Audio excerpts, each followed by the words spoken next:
Yo, yo, yo, what is up, everybody? This is Josh over here at American AF Dumpsters. Those of you guys that may or may not know me, man, I am totally stoked again. Awesome show this week. Uh, and I got a new name for it. Thank you to Kyle Byron, who commented on the YouTube page. Kyle Byron said that we should name this show or this weekly episode, whatever you want to call it, Trash to Cash. And I think that's what we're going to do from now on. Trash to Cash is pretty cool. That's what it is. And this is Trash to Cash week number two. And I got a big one for you.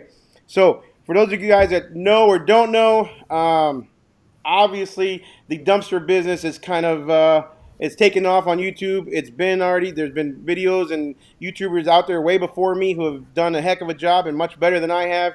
And there's guys starting every single day. But there's one guy I am bringing to the channel, and there's one guy who is here with us this week that I am super stoked to introduce. A guy that I followed and I've binge watched his videos. I've learned from a lot of his stuff that he's posted out there. And if you're not a subscriber of his, make sure you head over to his channel in a separate window. Make sure you open up a second window. Don't leave this one. Open up a second window. Go over to Life's Apprentice on YouTube and make sure you subscribe. Hit that notification bell for him. And anyways, but yeah, he's here with us today. I'm gonna bring him in right away. Let's go ahead and bring him in now. Oh, that's not what we're doing. Holy moly! Here we go. There we go. What's up, Justin? How's it going? Welcome, everybody. Oh, I see my a God. bunch of familiar faces here, and I'm really happy to be on the stream. Heck yeah, man. Thank you for joining us, dude. It's pretty cool to have you on here. I've seen you on YouTube. I definitely can't meet you in person because, you're way up there in northern Wisconsin, way on the top. Kind of a place where I left a long time ago, but I love to go back and visit only in the summertime when it's nice and warm. But thanks for coming to the channel, dude. Yeah, thanks for having me. I'm sure that someday we'll be able to meet up. Like you said, you got family and stuff up here, and you're not that far away when you come up here. So I'm sure you could find a few hours. We'd be happy to have you. Oh, man, that'd be cool. That'd be cool. Just not when it's snowing. That last winter we stayed right before we moved, man. It was that last winter, and I'll never forget. We're like, it's time to go. Like it was just, I went outside with a snowblower, and it kept getting jammed. Number one, it was like this wet, thick, heavy snow, and I'd walk down the driveway. I'd get a line of snow. You know what I'm saying? Probably a foot and a half, 2 feet, whatever it is. I'd get to the end of the driveway. I turned around, and there was like 2 inches again of snow on the line that I just plowed. It just blew my. I hate it. I'm done with the snow. That is one thing that is different for sure.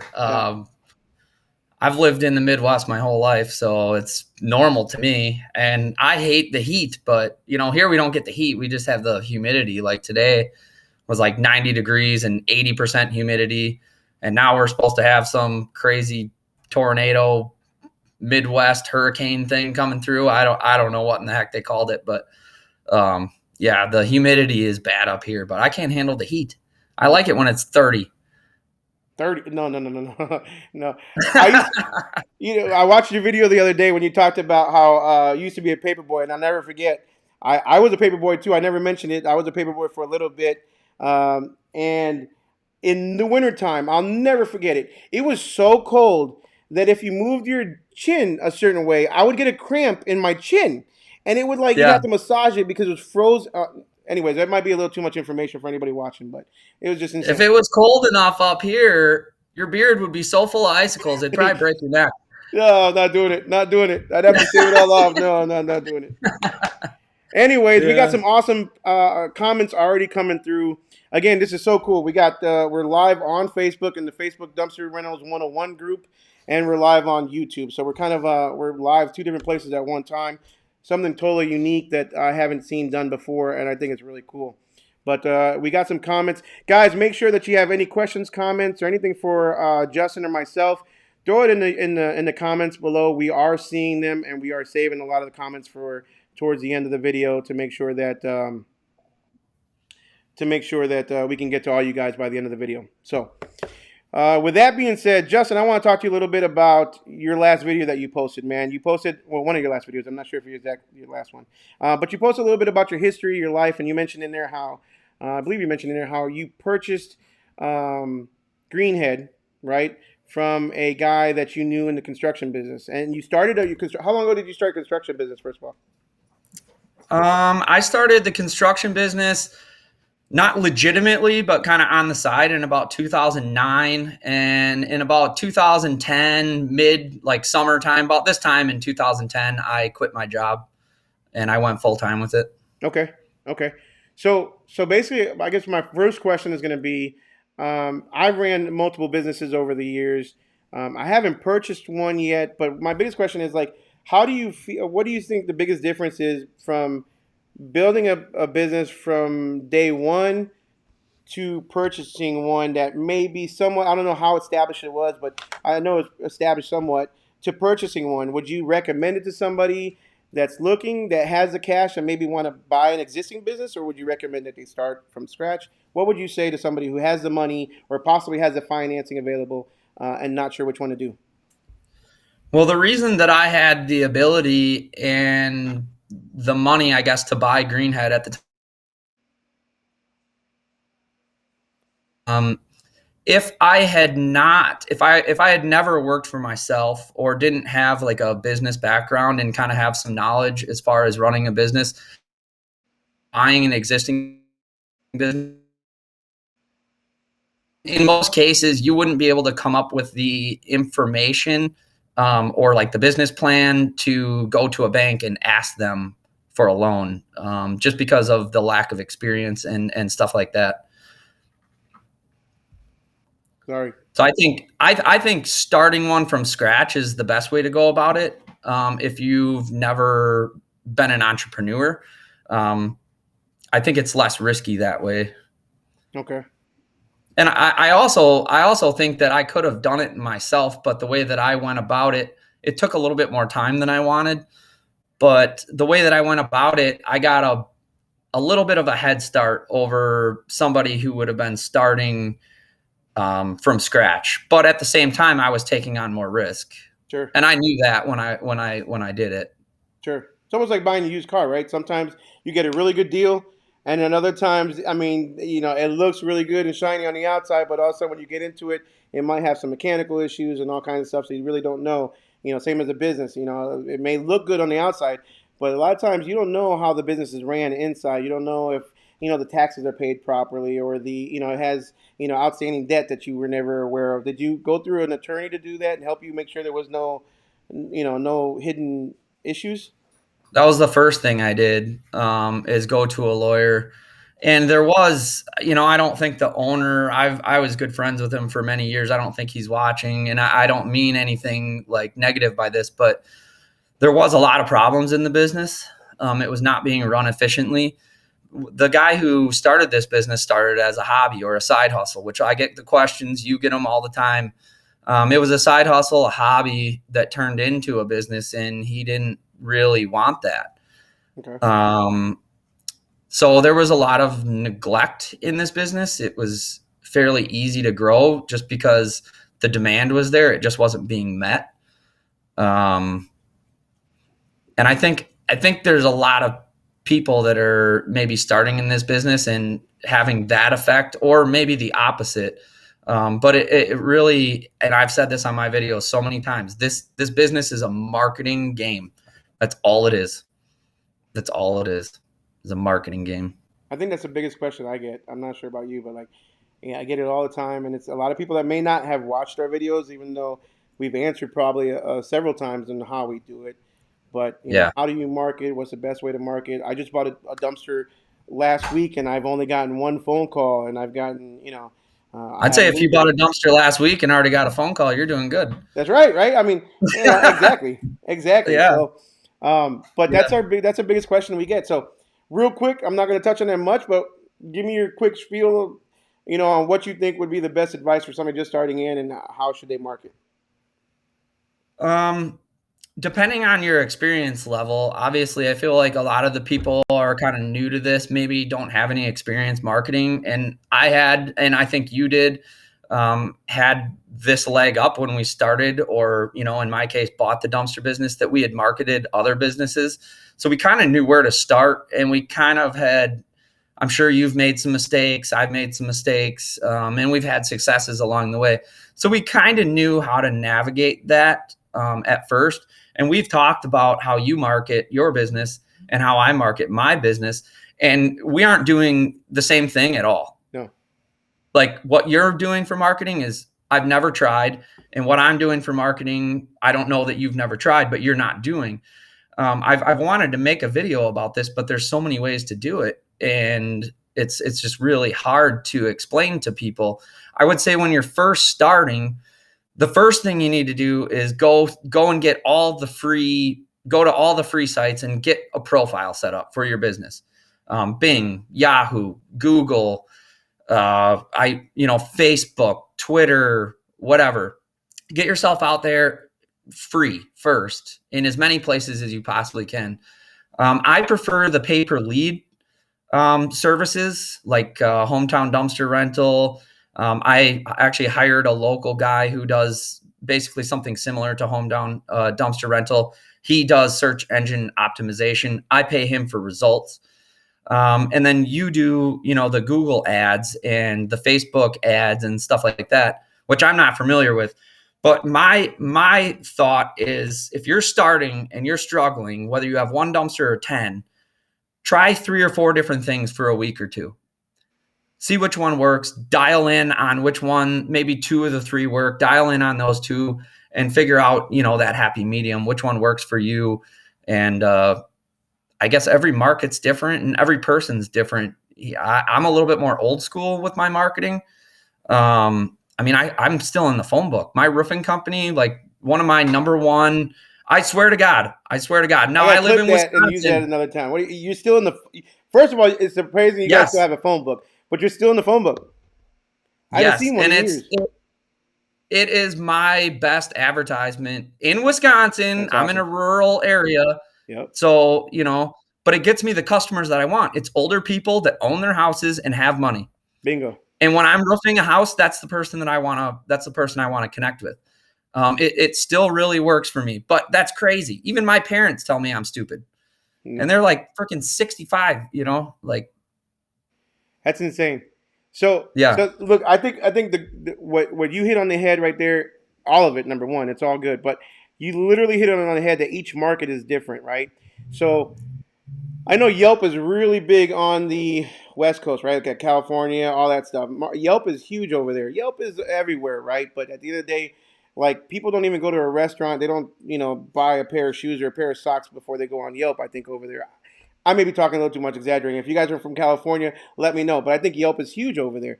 Yelp here is not that big of a deal. I mean, yes, you have Yelp, and yes, you have Yelp reviews. But I don't really think it's that big of a deal. So what I would do in California, I wouldn't do here. And then what you're doing in Wisconsin, I may not do here. And what I'm doing here may not, work for you. So it really depends on your market. And one of the things I said in one of my last videos is I kind of just, kind of what you said in another nutshell is I just throw things to the wall, and whatever sticks, I continue with. And if it doesn't, guess what? I just move on. Yeah. It's just a lesson learned. When you start a business, though, and you've been through this too, you're going to get a whole bunch of spam phone calls, guys claiming that they can get you number one on Google overnight and they want $1,500. Do not do that. Right. I can promise you, do not do that. You will get screwed. And odds are you won't be number one on Google and you won't get phone calls overnight. I've made that mistake. I won't do that again. I used to use Angie's List and Home Advisor a lot. I don't anymore. Not saying that it doesn't work. One thing that I've tried recently, and I don't know how many people are really familiar with it, but it's called Nextdoor. And the only reason I tried it is because it's like hyper local. So you can pick like neighborhoods and area codes and zip codes. You can really get very strategic with your marketing. Yeah. We've seen some results for it. Is it really paying for itself or doing as well as I would like? Not exactly, but this is another thing. You can't just hire somebody or put your name on Google and expect to have calls tomorrow. That's not how it works. So you got to try some of these things for a little while to truly dismiss one, or, one might be good for the summer and the other one might be good in the winter or whatever. Like I know some people talk about the garage sale groups. Well, people don't do garage sales up here in the winter. So like, advertising there up here in the winter probably sucks. In Texas or Georgia, like Jesse, I know he does this. In Georgia, they might have garage sales in the winter, but up here we don't. So that might be a dead spot in the wintertime. Right. And in the wintertime, if you're in an area like me, that's what's going to make or break you. Right. Definitely. So because your winters are so cold, I mean, how much would you say your business drops in the wintertime? Are you 80%, 20% winter, or if you were to throw a number at it, what do you think? I would say for us, and I'm not a owner operator as much. Last winter I was a little bit more, but with employees and debt and things like that, I would say in the winter we're breaking even or slightly profitable, just because the volume is down. And like at least with my business, the dumpster business is a volume, and that's how I want to grow my business is volume. I would say we go to not 50%, but close, compared to like this week or, July, August, sure, when we're busy. Interesting. So with your employees, I don't have employees yet, right? So it's just 100% me. But if I was looking into having employees and I lived in a climate like yours, I mean, you're still paying, I'm sure you're paying your employees. What do you have them do during downtimes like that? I mean, in the wintertime, do you have them doing other things, helping with marketing, helping with the office? What do they do? Well, Laura is the only full-time employee that we had. We actually just hired a new full-time employee on Monday. We'll see how that works out. But Laura's the first one, and Laura gets paid salary. So I told Laura, and I tell my roofers and stuff like this, if we're going to make all the money, like a farmer almost, you make hay when the sun's shining. In the summers when we make our money. So Laura is going to make less per hour based on that salary in the summer. But in the winter, she might only work 10 or 12 hours in a week, but she's still getting paid as if it was a 40-hour week. Gotcha. That keeps the paycheck the same every week, all year round, no matter what. And then she has, we've given her a couple of raises just to try to incentivize growth, because that's what we need. I love driving dumpsters, and it makes it a lot easier to make YouTube videos. But if you see a whole bunch of dumpster YouTube videos coming out, that means I'm working on the dumpster business more than I would like. Sure. Sure. Like the last couple of weeks has been that way, where I've had plenty of time to make YouTube videos. Usually I'm like, oh crap, I haven't drove a dumpster in a week. I gotta, get in the truck and make a video. But that's part of the growing pains of growing our business. And this new employee is getting paid hourly. Even Chelsea, my wife, is a W-2 employee. They're all W-2 employees. We have workman's comp, all that good stuff. If he works out, I think that we'll probably do probably some sort of salary for him. Okay. We're still in the training mode. Otherwise, we do snow removal also in the winter. So Laura helps with snow removal. Interesting. And our new guy, Jeremy, I would hope that he would be willing to do that too. Just to make up for the slow times. I haven't seen any snow removal videos. I have snow removal videos. Do you? Yeah. I film them every winter. I didn't see that. I gotta go back and look. Yeah. That's awesome. Awesome. I have a playlist for them. Okay. And I, obviously I haven't done any since, I don't know, February or March or whatever. We had a pretty mild winter last year, but yeah, we do. What do we have? We have a tractor that runs full time, doing snow. And then we have capability of 3 plow trucks. And then, a lot of it's snow blowers and shovels and stuff like that. You're not going to throw a plow on the greenhead one? There is one on the wrapped one. Yeah. Well, there's a mount on it, but we just got that in the spring, so we haven't even plowed with it. Right. Yeah. Nice. Okay. So let's talk about competition. You mentioned competition in your last video too, or one of your last videos. Competition. So let's go back. There's a lot of the guys, right? They don't want to start into this business because they say the market's flooded. They're worried about competition. They're worried about, perfection. What was it? Perfection over image or whatever. They're worried about everything being perfect, having their business cards, logos, website, phone number, truck all clean. They're worried about everything before they even get started. And I've been a huge advocate of saying, don't wait for everything to be perfect. Get started and start bringing in a little bit of money. Don't worry about competition. And you mentioned that in one of your videos too. Like, I'm not worried about the next guy. As a matter of fact, if there's a guy down the street that opens up, guess what? I'll be over there knocking on his door and saying, "Hey, let's work together." When I'm over working to oversold, let's use some of your dumpsters. And when you're oversold, if you need some extras, use some of mine. Work together. As long as they're on the up and up, right? I mean, I don't want to hire anybody who doesn't have insurance or not insured properly, and I don't want to hire anybody who's lowballing the game or charging way too little. But as long as they're on the up and up, I'm not really worried about competition. What would you say to the guys who want to wait until like literally everything is perfect, or they have those kinds of objections? What do you think?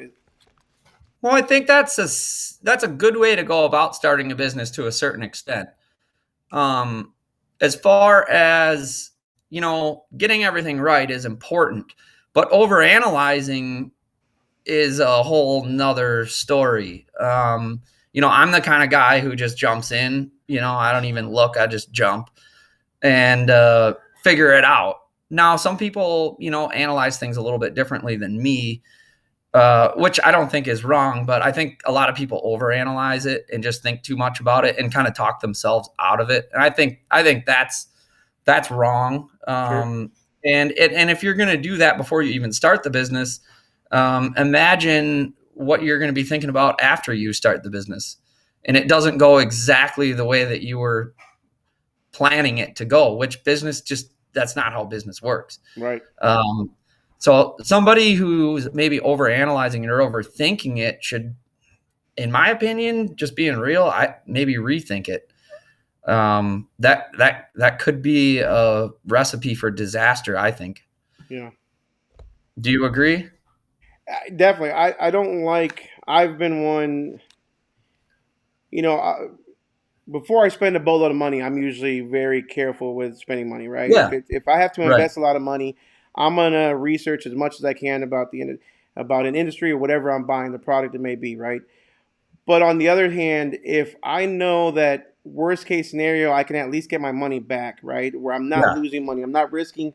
If I'm not investing money, that I'm okay if I end up losing. Number one, if I'm how do you say you don't invest money if you're not comfortable with losing it, right? You don't go gamble at the casino unless if I say I'm gonna go gamble $500, then I gotta expect to possibly come back To without the lose it. $500 in my pocket.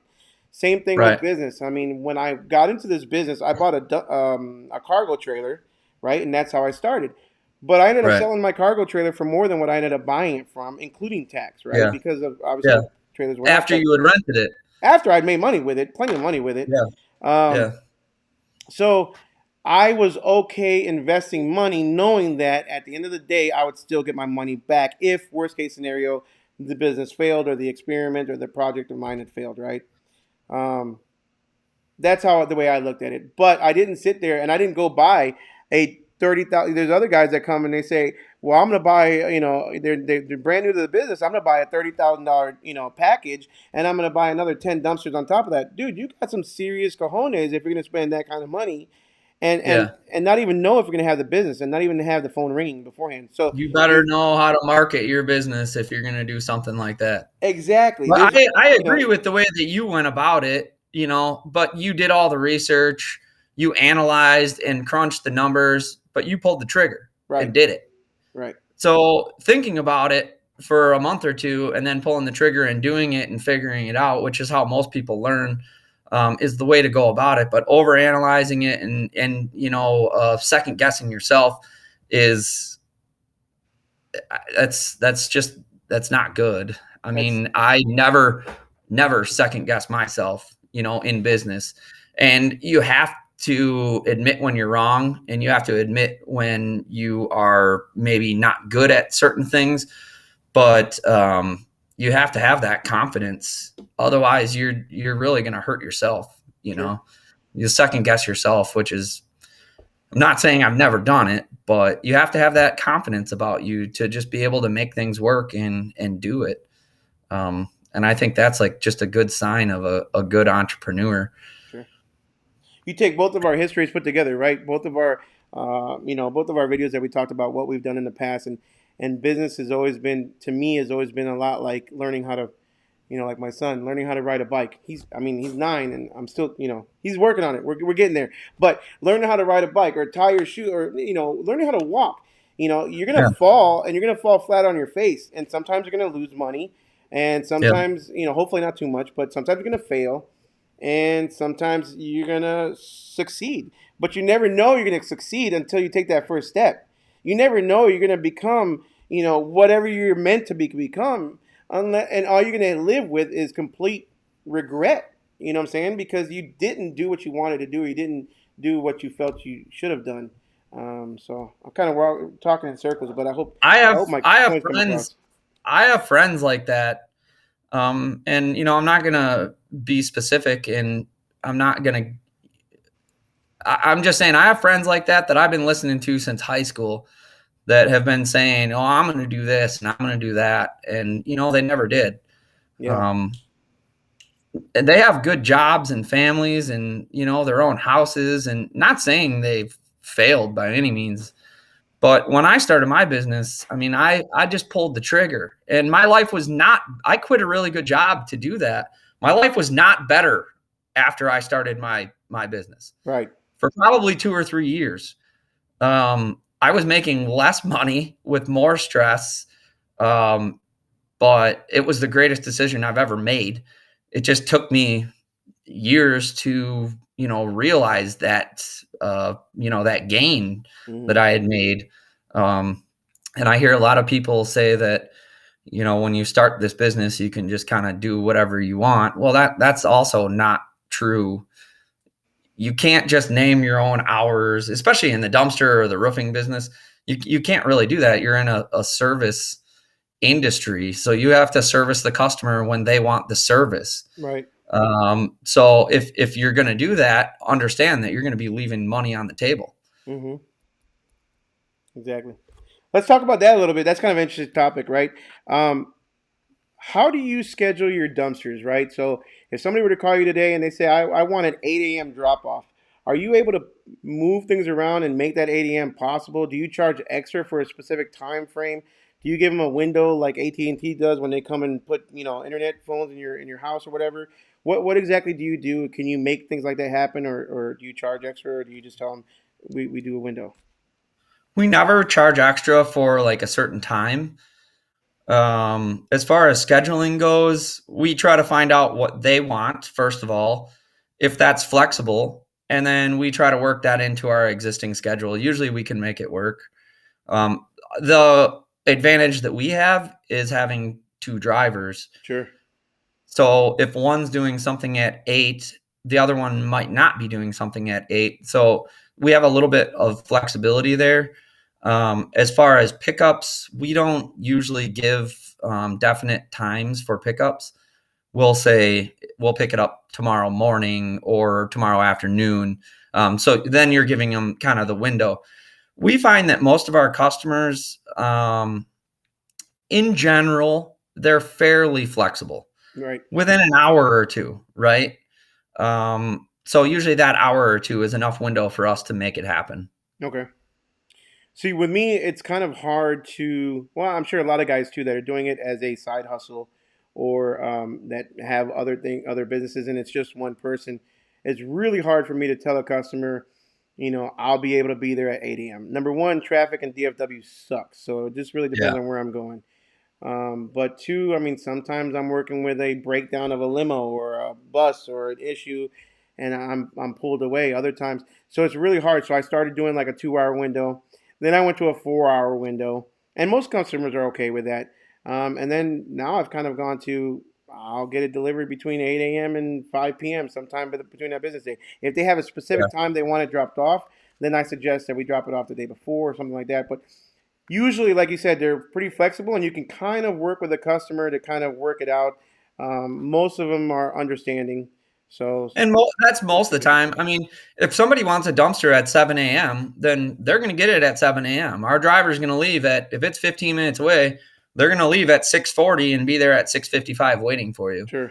Um, that's another thing that just is different about us smaller guys. We can really take advantage of that compared to the big guys because the big guys aren't able to provide that service. Right. And I know with my business, with 5, 10 trucks, 100, 200 dumpsters someday, I still want to be able to provide roughly that same service as I do with 10 dumpsters or 5 dumpsters. That's what's going to set us apart. That's why people call us back over the next guy. And and our prices are not necessarily, they're not really that much cheaper than Sure. the next guy.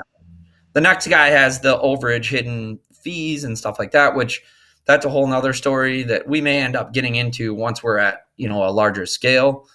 But right now we just charge accordingly, screen our customers. We charge for the extra distance. If it's a roof or a heavy dumpster, or we think it's going to be heavy, we charge for that, but we're still doing the flat fee. So flat fee, all inclusive, no tax, no fuel surcharge, no nothing. We can't charge sales tax on a service because we didn't sell anything. It's Okay. illegal. I don't know if that's nationwide, No.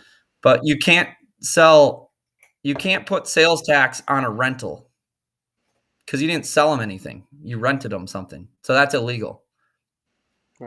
That's what I thought Something here. that, some people may not know. But you guys don't have tax in Texas, do you? Well, we have Do you sales have? tax. We don't have state tax like Oh, we get that's paid it. from an Yeah. employer. Um, Yeah. but no, I thought that too. So my first few months, I was not charging tax, and then I was told I was supposed to charge tax. And when I went and looked at the actual state, whatever it is, guys, whatever it is, the law, yeah, we have to charge sales tax, and I have to pay it on a monthly basis. Um, so the sales tax is because what is it? I don't know the exact term, but because the trash, I take it to the city, and whatever that amount is what I have to pay tax on. Whatever I charge is what I'm On your supposed to dump pay tax fees, on. basically? No, no, no. I pay there, but I have to charge tax on my entire service, and it's actually in the, oh man, what is it called? In the state guidelines. I'll print it up and I'll Gotcha. put it in the notes and stuff like that in here. Anybody in Texas, but in Texas we're supposed to charge sales tax, Yeah. which kind of and everybody kind of understands that. Now you said it right though.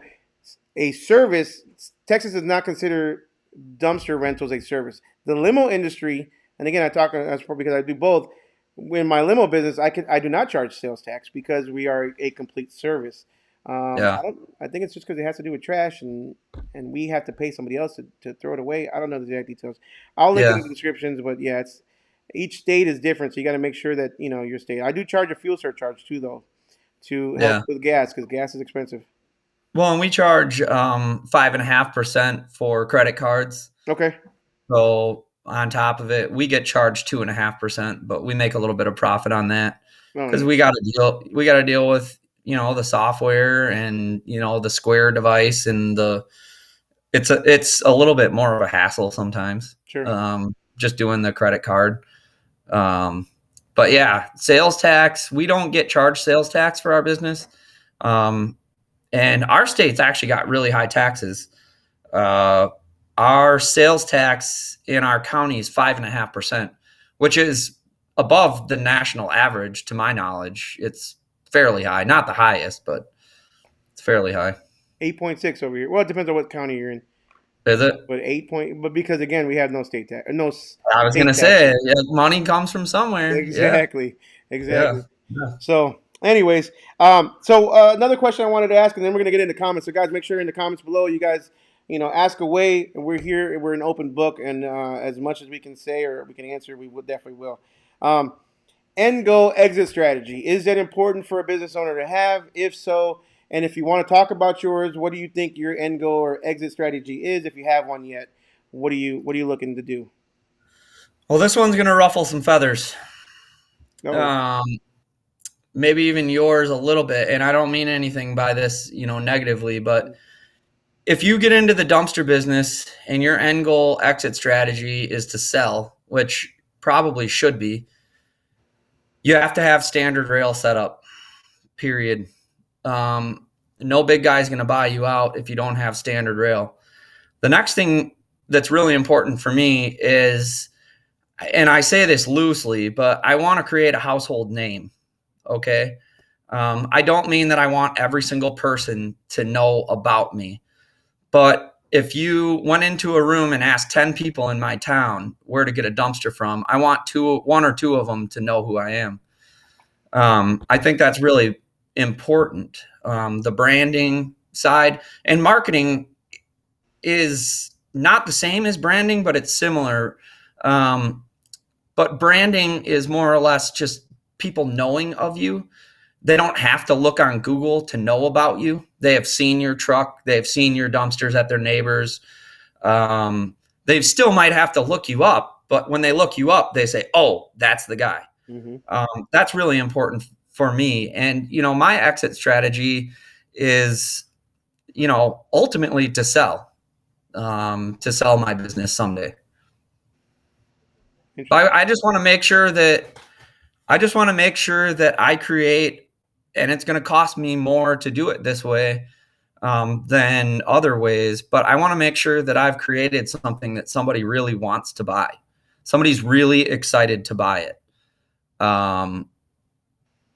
That I guess in a nutshell, that's how I feel about it. And I think you can understand this now, and I don't blame you or anything for what you did, but I think you're going to end up with standard rail. I mean, I can predict it, and not saying that you made a mistake, because you would have had to wait, and that was the easy way to go about it at that time. But I have a feeling that's where you'll end up. And then the nice thing is about the dumpster business or trailers, dump trailers, is, and your setup or anyone else's, if you ever want to change, these things are in such high demand, you can sell them tomorrow. Yeah. Yep. No problem. No questions asked. Yep. So just because you potentially, bought something and maybe you want to change doesn't mean you lose money. Somebody will buy it. I guarantee you, somebody will buy it. You don't find this stuff on the used market. You just don't. Even if they have to melt it down, scrap it, and turn it into something else, it's still worth money, right? Well, no, I'm just saying, like, this business has just exploded. Even since I've gotten into it, it really has. Sometimes I want to burn it. I want to burn it sometimes, but it's okay. Like you said, it's still making me money. I'm not talking crap. I'm just saying, if your end goal is to sell, you have to have standard rail to sell to the guys that are potentially going to want to buy it. Agreed. And one of the biggest mistakes that I made with my dumpsters, and I should have done this with all the new ones that I've had built, I should have had hook lift things built on them. Because if a hook lift company wants to buy me out, they got to put hook lifts on all my dumpsters because mine are cable hoist.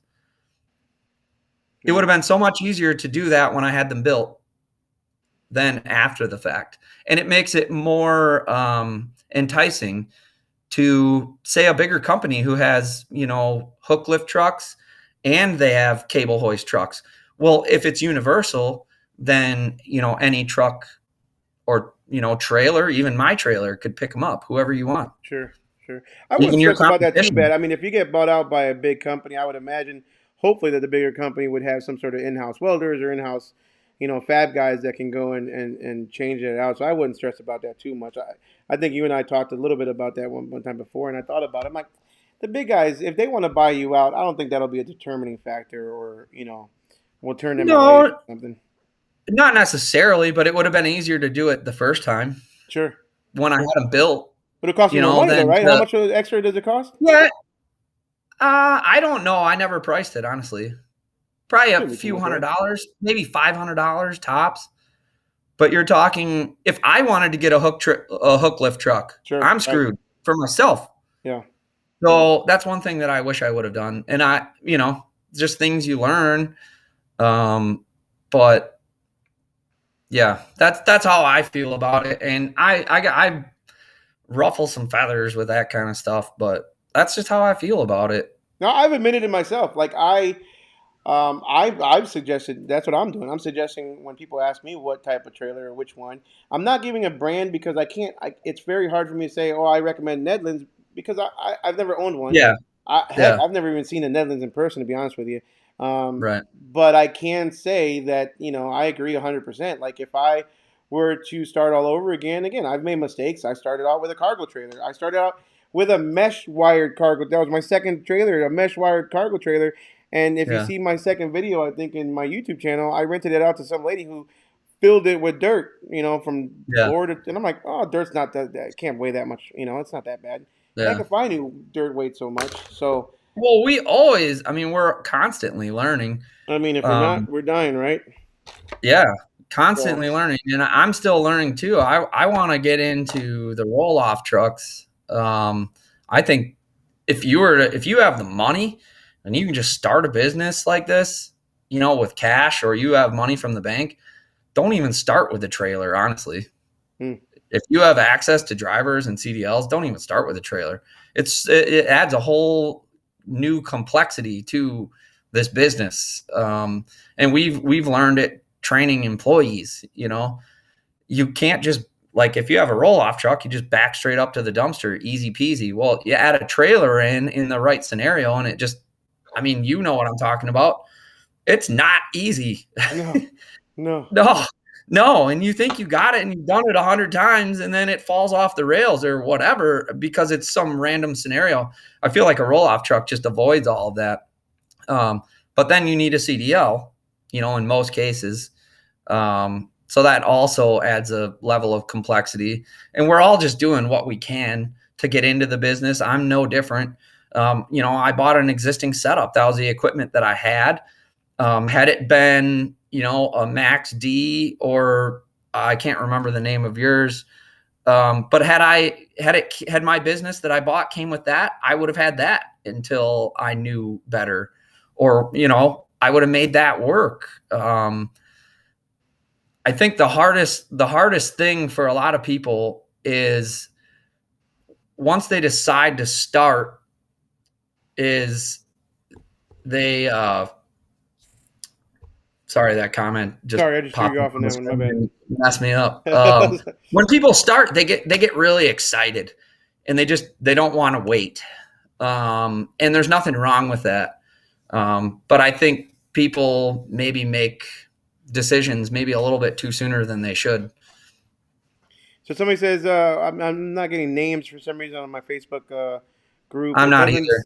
Netherlands standard rail sets you up for a roll off truck, and you can use the trailer as a backup if the truck is down. I mean that's so Yeah. that's right there. I mean, so Netherlands, you told me in a conversation we had before that Netherlands does sell roll off trucks, right? Or they sell the. I saw your video actually where you had it. Yeah, Where they. you bring them a truck, and Uh-huh. we were going to do it this fall. We ended up having another trailer made. Part of that is because of the GVWR systems. We have to special order our trucks, and as everybody knows, the automakers were having issues. So it was going to be months before we were able to get a truck, and I got dumpsters coming, and the phone's ringing off the hook. So I just went with the trailer, and the reason I did that is because I know that if I don't need it in the future, I can get rid of it. I can sell it. I have people ask me to buy my stuff all the time. I could sell it, probably to a subscriber that would be very happy with it, if and when I don't need it. Otherwise, we need something for a backup. If we're running two full-time trucks and we don't have a backup trailer, well, if a truck or a trailer goes down, we're down to one truck. Right. So Nedlands does make roll-off trucks. Um, you bring them the truck, just a normal flatbed or whatever, without the cab, and they'll put it all together. The thing is, with the GVWR and stuff, for us, we would want to keep it under CDL. Sure. That's my biggest worry, right? Because right now I have one truck, one trailer. My trailer goes takes a crap. I'm out of business until it gets fixed. My truck, Yeah. I'm not going to be able. I mean, I don't think I can rent a truck with a gooseneck. I don't know. I never tried really, but I don't know where I would get one. But I'm sure you can.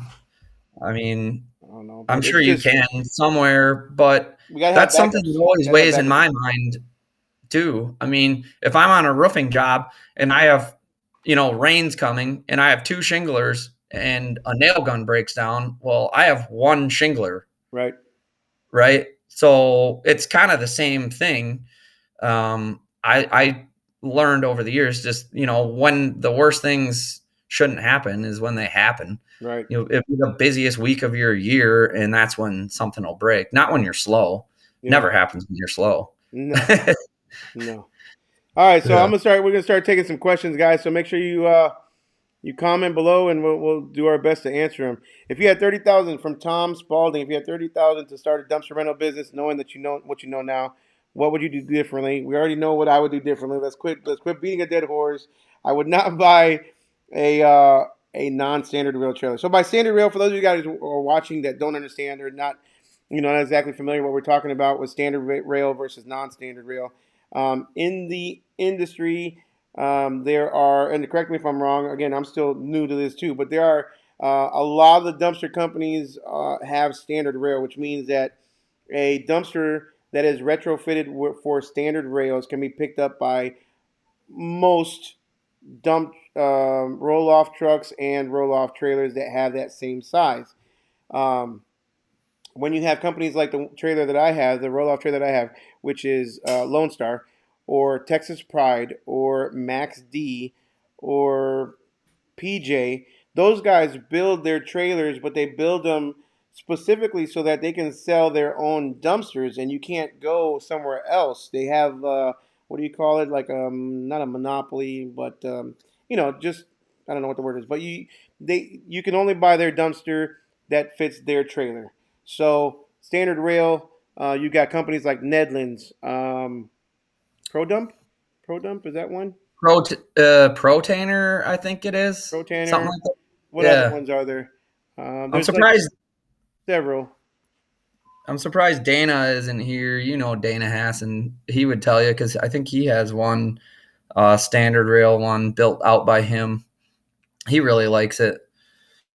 So I mean, it's just um, I've got a list here. Somebody on the Facebook group actually posted as the different prices. But you've got for standard rail Bison, Nedlands, ProTainer, and those are the three that I know of. But anyways, those are all standard rails, so you can again pick it up with one of those. Plus, they're built better, in my opinion. They're just built better. They've probably because they've been in business longer, but that's what that is. So, anyways, that's what I would do differently. I would probably buy either a standard rail dumpster, standard rail roll off, or like Justin was talking about, a standard rail truck with a roll off on the bed of it versus having a trailer. So that's what I would do differently. Would you do anything differently, or what would you do, Justin? I'm assuming this question is like this would be assuming you have a truck to pull it. I'm going to answer it that way. Okay. I would say with 30K, honestly, at that point, because to get a standard rail system and cans, 30K is not quite enough. So you would either have to get somewhat of a loan, or start with dump trailers. Get like 2 dump trailers, see if you like it, figure out the marketing. You wouldn't have to spend, say you had a truck and 30K. If you got 2 dump trailers, you would still have some money left over. That would allow you money to market your business and maybe live off of if it's slow for a little bit. And then you can see if you like it, figure out your market, advertise, and then move into roll-offs. The one point I want to make too about the standard rail is if you want to sell your stuff or buy used stuff, there's a bigger market for used trucks and equipment for the standard rail than there is for the Max D, PJ, Lone Star, because those companies really just started making that stuff in the last 5 years. It didn't exist before that. Now they've been making trailers for eons, as far as I know, but not so much the roll-off stuff. And I think that's some of the flaws, and they'll probably figure some of those flaws out and get better at it. But in the meantime, they're learning from people like Josh what the problems are with those trailers because they haven't been making them that long. It's no different than Ford. I just had 3 recalls on my truck yesterday. Ford's been building vehicles forever, but they have recalls on every year. Sure. So they're always learning, and I think that's part of it. So let me ask you, and we're going to get to this question from H Progressive, but are the problems that I have and I'm showing on my YouTube, are they because of the trailer that I have, or is it just because I'm documenting it? Does everybody? I mean, you said earlier about a 100% dumpster your falling trailer. off the rails. Does that happen to everybody, or is that just because It's your trailer. it's my trailer, really? So it doesn't Yeah. happen to any guys. I'm not saying it's never happened. It can happen if you're really, really crooked, or if you're doing something you're not supposed to be doing. It could be. And we document everything, and I show the truth too. Yeah. And as well, I respect you for doing it too. But I've watched your videos where you're struggling like this. And in my opinion, it's the trailer. Okay. And I'm not an expert, but I'm telling you, compared to ours in the same scenario, we would not have the same problems. Gotcha. If that makes sense. Sure. I'm not saying it couldn't, but because it is possible. I mean, it is possible. Okay. HH Progressive, dude, I love you. Love when you comment on the videos. I've seen you even on Justin's channel too. We appreciate one of my those OG comments. subscribers. Huh? I think he subscribed to me before I even started dumpster rentals. Really? That's awesome. Yeah, That's roofing awesome. videos. No, we appreciate that for sure. Anyways, he says, what are the issues that you are having now, if any, trucks, equipment, software? What would you say? First of all, let me touch on software real quick. You use Docket. I think those guys are phenomenal, and it's each software is you've got to figure out what you want to do if you're watching this channel, which software you use. I last week had DRS software on the channel. I said the pros and cons of both, so I'm not recommending one over the other. It just kind of depends, in my opinion, of what you want the software to do for you. If you strictly just want a software to manage your inventory or to manage your invoices and your pricing and your scheduling, then Docket worked wonderful, in my opinion. If you wanted a software that it was kind of an all-in-one, as far as it builds you a website, it creates you an online presence, it does online booking. I know Docket does online booking too, but a little bit differently. And I think they're getting to an online booking like DRS. Then I suggest DRS, but I think both are great. So it just kind of depends. I know Docket has a free trial subscription. So if you still want to use that, Justin might have a link. I know I have a link in some of my videos where you can get an extra 2 free weeks with Docket. But anyways, going to the question, do you have any issues? Are you having any between software, trucks, or equipment?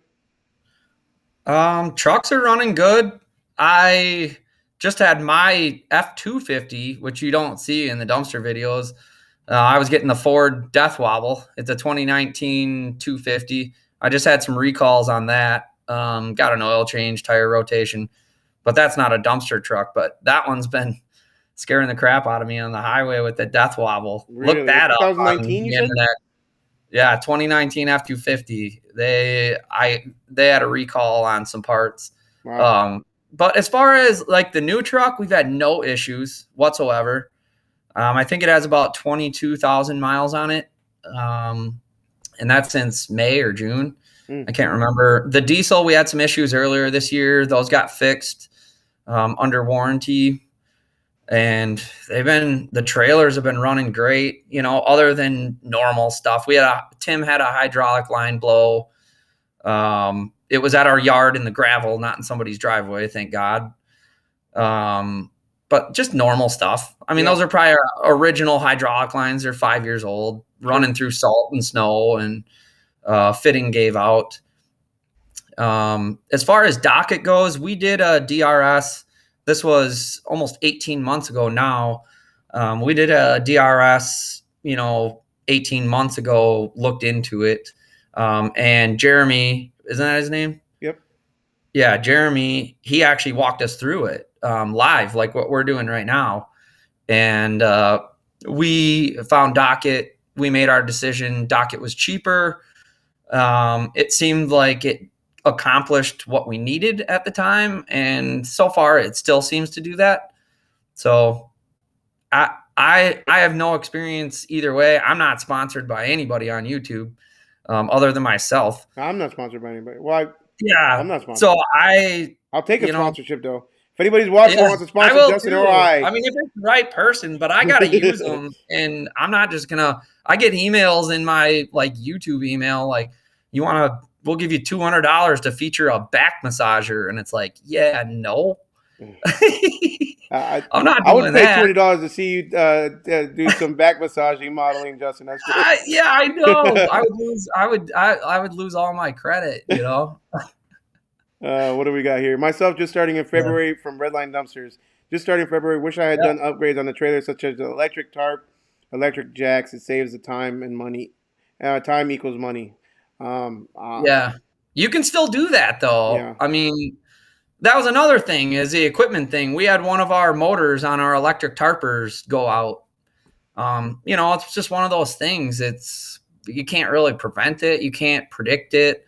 It just happened. And but you can always add that stuff. I Yeah. mean, if you have the tarp, or even if you don't, you can still add it. Right. Um, It's one of those things, right, where it's like you either spend a little more time now and say put a little more money in your pocket, or and make that money, and when you have the cash, you can pay for it instead of financing it or paying a lot up front.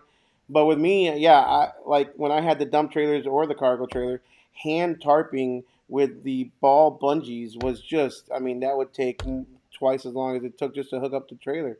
So, and I don't have the yeah. electric tarp. I just have the one, the manual. Throw the arm over and off you go. Super easy. It looks really easy when you do it with that drone right above you. Yeah, it's pretty cool, right? Yeah. It doesn't show me Yeah, struggling. I was but watching your video yesterday. I forgot I was going to comment about this, and I forgot. And I was thinking about it today when we were talking.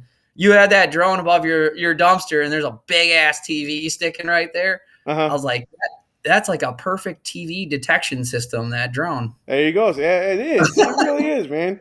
It's super I cool. never have TVs in my dumpster. I don't know, but I don't have a drone either. I don't even see the inside of my dumpsters 9 times out of 10. Like I'm too short. Not even the 4-foot ones. Yeah. I like, once they're on the trailer, they're gone. I dump it and I'm off. I go. But It was funny to see because I get that question a lot too. How do you keep unwanted stuff out of there? And you know the answer to this. There is no way.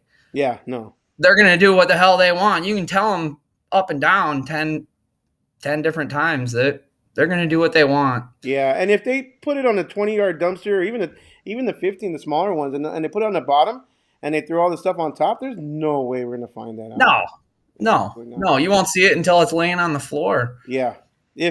I dump in the hole, which is kind of nice, even better. So it's even better. Yeah. So Facebook user, good stuff. I was told my city is under franchise and I may not be able to rent dumpsters in the city limits. What city office should I contact to find out if this is the case? Justin, do you know anything about the franchises?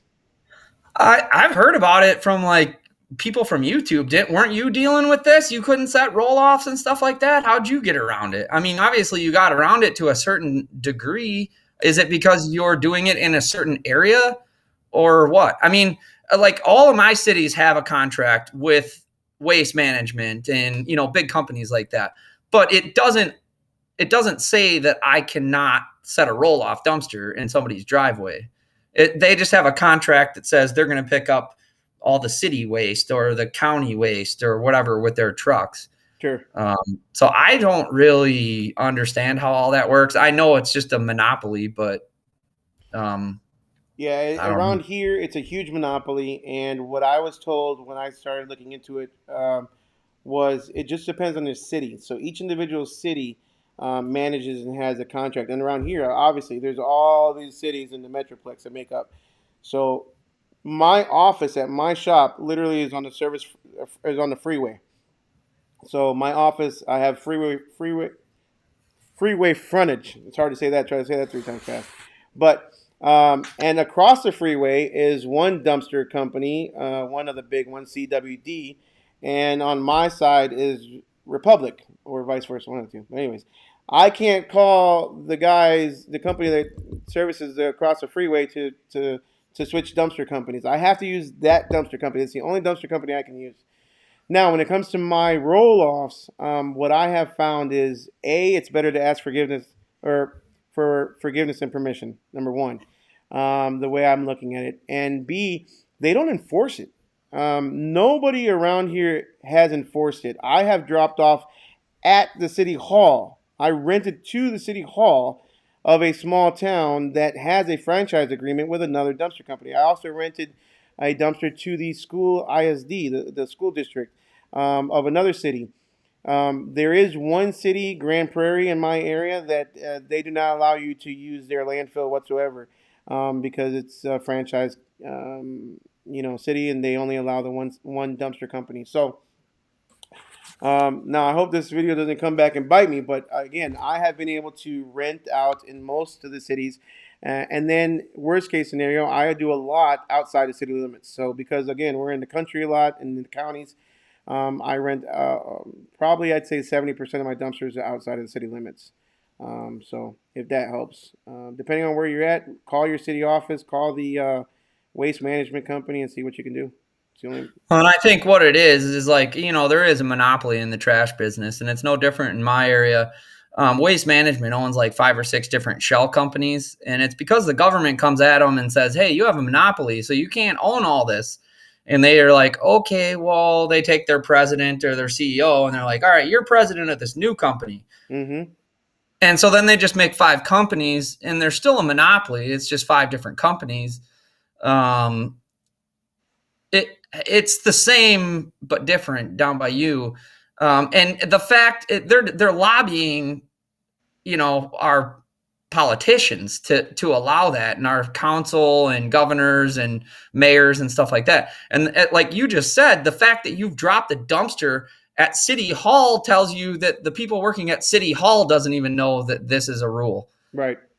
Right? So Exactly. is it a rule? No, it's a scare tactic. I Yeah. mean, that's all it is they're just trying to keep competition out, which is unfair. And I mean, it's life in America. Yeah. It's capitalism, but the bad side of capitalism. Well, one of these days, all of us dumpster guys will merge together and put a huge class action lawsuit against all these major organizations, corporations, and these cities because I agree with you.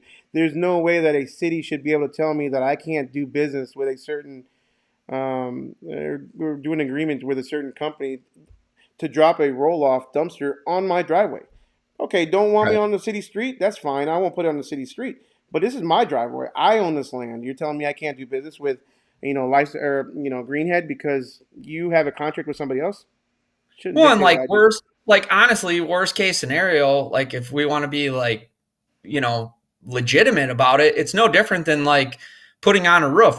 Make us pay a $10 permit to put it in somebody's driveway. You get your $10 cut Mm-hmm. for nothing, Right. but we just call them up and say, hey, I'm putting a dumpster in so and so's driveway, $10 permit fee to put it there, and they get their money. We're happy, whatever. Yep. Exactly. And we just add it to the customer. So ultimately, the customer pays that $10, Mm-hmm. not us.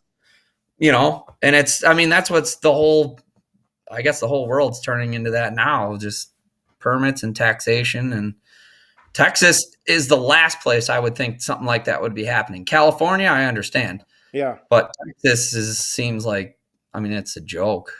Yep. And where else is it happening? Texas and California are the only 2 places I know of. But I don't know. I don't know. I Did think that's Jesse? the I only think 2 no. places. Jesse did not talk about it. He was talking about it, but he was talking about another state. I don't I know don't know. if Dana Hassan's here, but he's been a longtime subscriber of mine and comments on every video and stuff like that. He started a business in California, and he can't even put his name on it. So he uses it privately, Mm-hmm. and kind of gets away with it that way. But he can't even put his name on it because it would be a rental, Yeah. right? And Yep. the way he's doing it is kind of loophole where it's not a rental. I'm doing a job at this house, and that's my trailer. Right. You know, Yep. What do you got? Another red line questions. If red line dumpsters, if you rent by the week or the month, etc., and the customer wants to keep it an extra day, or extra, do you charge per day or another week rate? $10 a day. $10 a day, regardless of Yep. the size. After 7 days, $10 a day.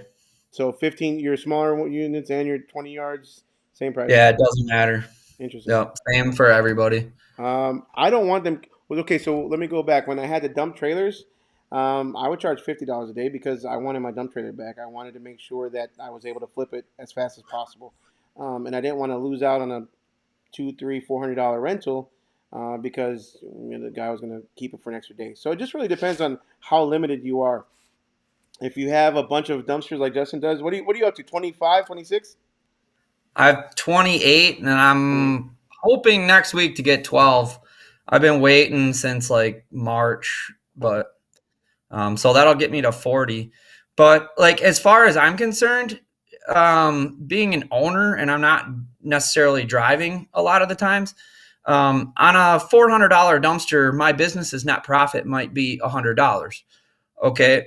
So that being said, if I can rent it for an extra week and get that $70, that would basically be the same as if I re-rented that same dumpster net to my business, because it doesn't cost anybody any time, labor, fuel, wear and tear, nothing to leave that dumpster there for another week. So in that case, I'm fine with it.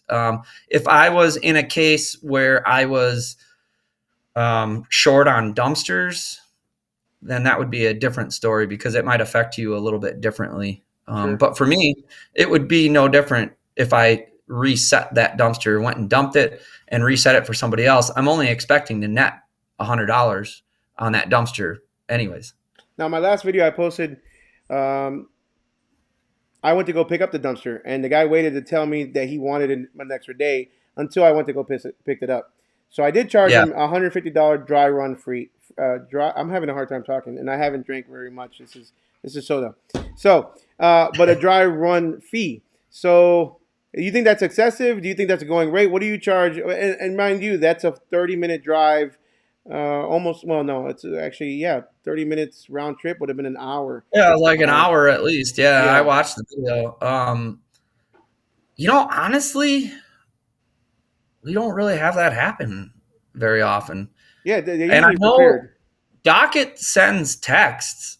So does Um, DRS. I sent him a text message Yeah. and an So email. I have had many times, including the other day, which will be in one of my next videos, I think, where I literally clicked on my way to the customer's house, and 3 minutes later, they said they weren't ready. Mm. And so, I mean, I was already kind of in the area, which was nice because it was kind of a little bit further out one. And I was like halfway there. I did a set and then I was going to go pick this one up. So it would have saved me a few miles, but we just charged them extra. But if it wasn't for that text message, I would have been there in the same situation as you. Yeah. So not saying that everybody's going to get the text message and respond like that, but I mean, that saved me, like you said, an hour wasted time. Right. And gas is not cheap. I'm getting gas daily almost. Well, and that's where this software, it doesn't matter which one you use, the software pays for itself. Sure. Jeremy said it. This software does pay for itself. And it might not be monetarily, but stress, just sleepless nights and wondering and, oh, am I supposed to do that at 8 or 9?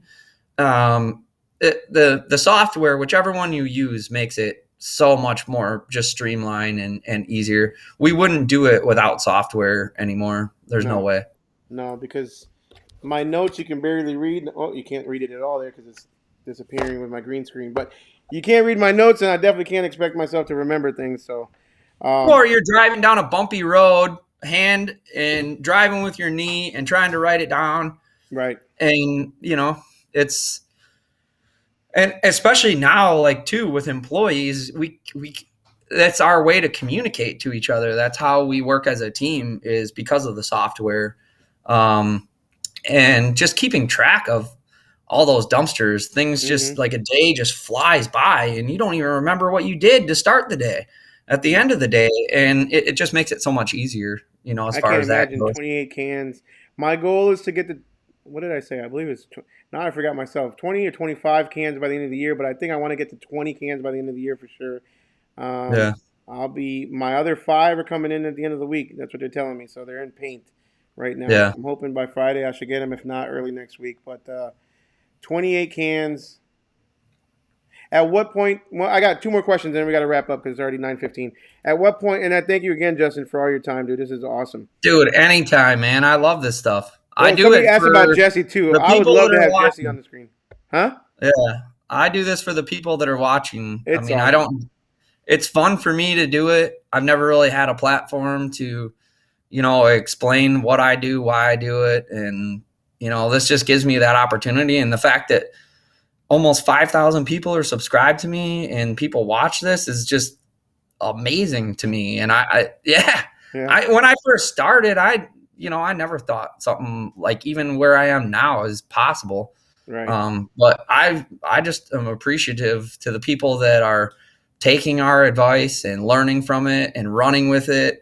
And, I've heard a lot of success stories, between yourself, myself, Jesse, and others, who will remain nameless, but they may have a dumpster course. There's there's no better feeling, to be honest with you, as far as I'm concerned, than us hearing the success stories. I think it's really cool, and I'm sure you hear them as much as we do. I do, and even in the Dumpster Rentals 101 page, which we need to get you on there somehow. But there's so many cool Chelsea will people in do there. it, man. I'm against Facebook and Twitter and all that kind of Well, stuff. I don't yeah, want my information stolen, and I I don't don't know. blame you. I'm old school. I don't blame you. I'll pick up a phone and call somebody. If I know you're Chelsea's that way too. if Chelsea's home and she can hear me, tell her to join. If she's on Facebook, tell her to join. I'll approve Yeah, it right now while we're sitting here. I'll make sure she gets approved and let in, and she gets a VIP status. She can be whatever she needs to do to. But I it'd be awesome to think have you guys on there. That's a cool page. her and Laura are watching the live stream in the barn. Oh, they commented on the Packer Cup. That's pretty cool. I saw that Did they? earlier. So Yeah, I I love think my they're Packers. I mean, watching. I may live in Texas, but I still support my green and gold. Yeah, yeah. We'll Anyways, see how that year goes. yeah. Let's Ugh. finish out. So, well, one more question we got. I just started my dumpster rental business here in Texas. Congrats again. I have my truck, three roll-off dumpsters, 13, 17, and 21-yard dumpsters. I have about 3 or 4 grand left after I bought everything. Can you please lead me in the right direction? And there was a part two to this, and I lost it already. Right direction. Oh, there she I is. already did it. Oh, Oh, you're she already in did. there? Yes, we and Laura both subscribed to your YouTube and tried to get onto the Dumpster 101 page. When, Oh, right God. now? Oh, like an hour ago. Oh, I'm looking for it. I'll make sure we approve it real quick. Okay. They don't even sleep at night because they're just always on Facebook. That's all. That's why I despise it. Shut up. We'll get it. But Wake up where in the we at? middle of the night and the sky's blue, and I'm like, she's on Facebook. Ah, Yeah. it's addicting. Just wait till they get on TikTok. We get on TikTok. So even Oh worse. God, I'm glad they banned that crap. Otherwise, I'd probably have one. It's not banned. TikTok's still in there. It's not banned. Oh, I thought Chinese people could only have it. I didn't think that. Hey, we want to stay Americans monetized. have We it don't want to talk anymore. about Chinese people. They might cut I'm us sorry. out. I'm kidding. I'm completely I wasn't kidding. being racist. I thought they banned it from Americans. I don't know. Oh, My we're daughter good. told me that. Oh boy, we're gonna get in trouble. We got to end this now. Can you lead me in the right direction to start making money with what I have left? If you got 3 or 4 grand left, I would hold on to it. I mean, Yeah. hold Yeah, on to for it. sure. Yep. You- You have enough to get started, 100%. and with three, you got to start bringing in some money. And Yeah. 3 or 4 grand, I don't think you can really buy anything that's going to benefit your business other than maybe marketing. You can't buy any more equipment to really expand at that point. If anything, I would take $1,000 of that and put it into marketing.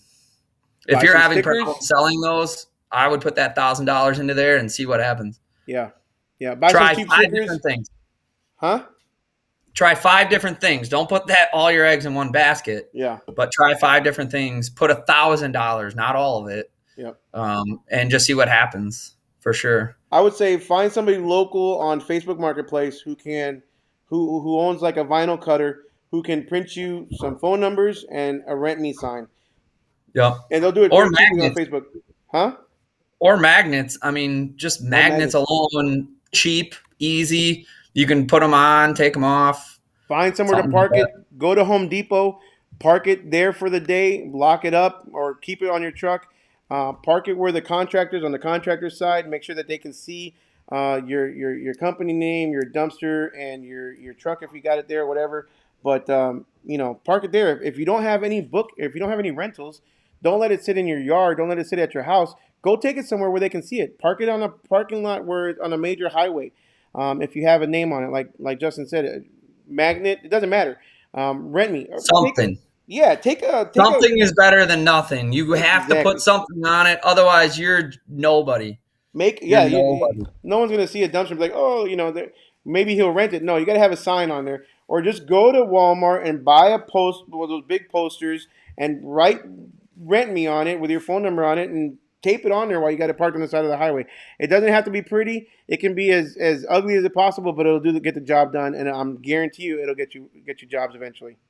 I honestly think that our dumpsters is probably, and I can't prove this. It's really hard to prove. I think that our dumpsters alone are our number one marketing for our business. I mean, that gets us the most calls. Yep. Our dumpsters being in people's driveways. And yours is orange. I mean, y'all's is bright. So I think that's awesome. Yeah. Way better than a black dumpster. But again, black dumpsters that's just fine. But again, part of your branding, right? Part of your branding package. All your dumpsters are orange. You've got the big duck thing. What is it? Duck head, right? I mean, yeah, it's a duck. I didn't come up with that, but I would never change it. It's awesome. I could have probably never came up with that myself, but I love it. Yeah, it's awesome. I mean, it works. Yeah. And it looks incredible on your wrap. Let me just tell you, your truck wrap, especially on, what was it, one of the last videos where you were standing, you did your history with a truck wrap in the background, dude. That thing looked impeccable. And I'll tell you, best money spent is a truck wrap like that if you got it, if you can. It made my thumbnails a lot easier for YouTube. Mm-hmm. I know you are too. You're like, man, I don't even hardly have to do anything anymore. I just take a picture in front of this sucker. That's for sure.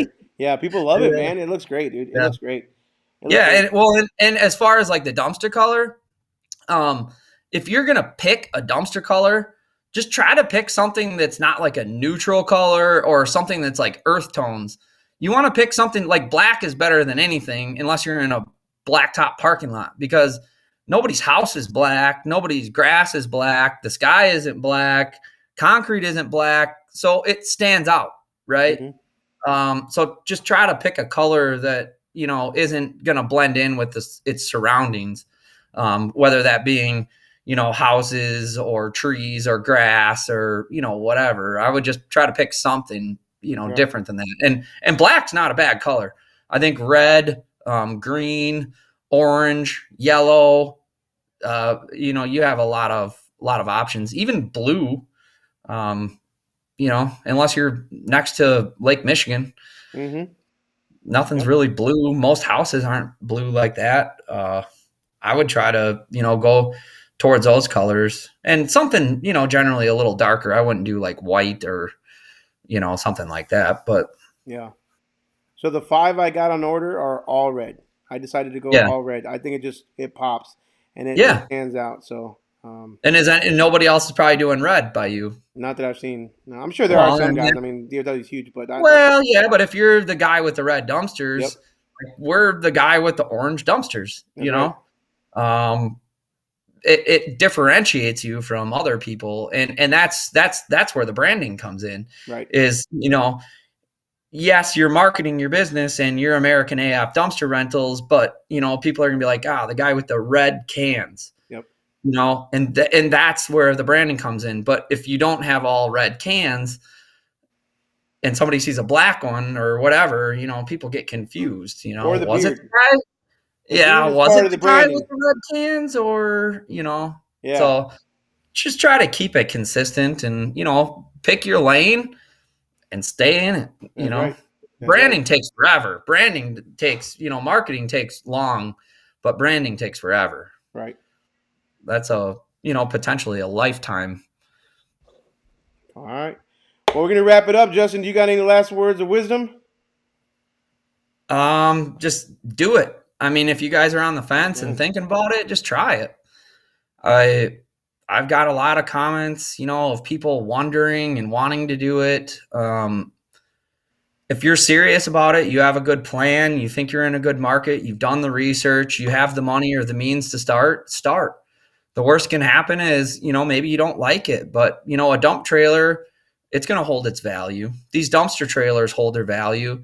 A truck, not necessarily, but a lot of people that I talk to that want to start this business already have the truck. Right. So that's not even an issue.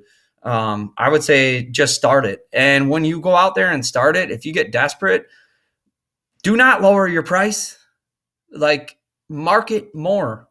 If you're not getting phone calls, that's not a crazy thing to happen. It's going to happen. It happens to me. It happens to you, I'm sure. Yep. Week to week, month to month, day to day. It's always different, and you can never guarantee, what's going to happen tomorrow. But if you're going to start it and you really are interested and want to, just dip your feet in and try it. See what happens. Yep. I agree. And if you ever have questions, I still, and I'm sure you do too, I answer all my comments. Yeah. If you have questions, email me. I do consultation and stuff like that, paid, but people email me and comment and leave questions all the time, and I answer them to the best of my knowledge all the time. And I'm pretty sure Josh does the same thing. I've seen it. Yeah. So if you ever need little tips or pointers or have questions, we're here for you. Just try not to call my dumpster line because I'm too busy working and then trying to answer phone calls. Oh, I know. I've had that too. But I don't blame you guys. If you guys are that kind of person that will call our business number, you're probably the kind of person to start this business because you got balls. Yeah. And I respect you just for that. Well, now that I have your cell phone number, now that I have your cell phone number, I respect you. Right. And now that I have your cell phone number, I'll be like, I'm a little busy right now, but I know this guy, Justin. He'll help you out. Life's Apprentice. Just give him a call. Here's his cell phone number. No, just playing. Anyways, guys, I'm going to go ahead and wrap it up. It's time for bed. I got to get up early in the morning. But, like Justin said, fear is what do they say? Fear is the root of all. Don't fear business. Don't fear failure. Fear regret. That's the way I live my life. Just fear living with regret. And stay humble, hustle hard, and go make that money at the end of the day, right? Go do something. Failure breeds success. That's right. Amen. On that, we're going to call it a night. Thank you guys for watching. Don't forget to subscribe to Life's Apprentice. Subscribe here to American AF if you haven't subscribed. Leave some comments, and we're going to try to respond to them all if we can or when we get to it. So if we didn't get to your questions in the comments below, please make sure, or we'll do our best to go ahead and answer them all in the next coming days or two. So we will see y'all on the next one. Peace.